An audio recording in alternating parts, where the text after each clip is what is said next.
Listen, I have probably made the Jamaican Christmas cake in every way, shape, and form. I don't think Auntie Dana make the Christmas cake in so much way like how me make it, right? I've made it gluten-free. I've made it vegan. I've steamed it. I've baked it. I've perfected it. And today, my intention is to make it flourless, right?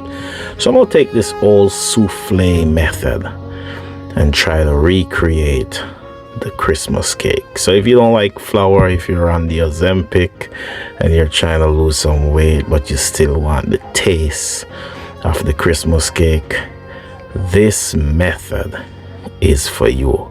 So what I want you to do is share this with someone who's not having any starch in their diet, and I'll share the recipe. Listen, hit me up in the comments and I'll tell you the recipe. But this is a old method of making cake. They use this for the sponge cake.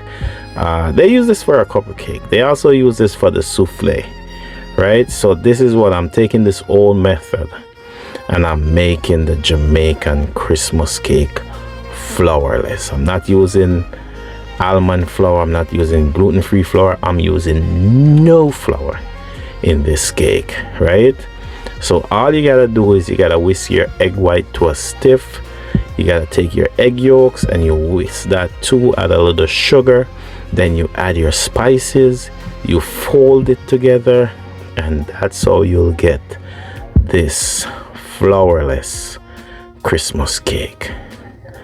Might be delicious, might be not, but if we don't make it, we'll never know, right? That's the deal. If we don't try it, we'll never know. Comes out a little brown, the taste was good, but the texture was weird.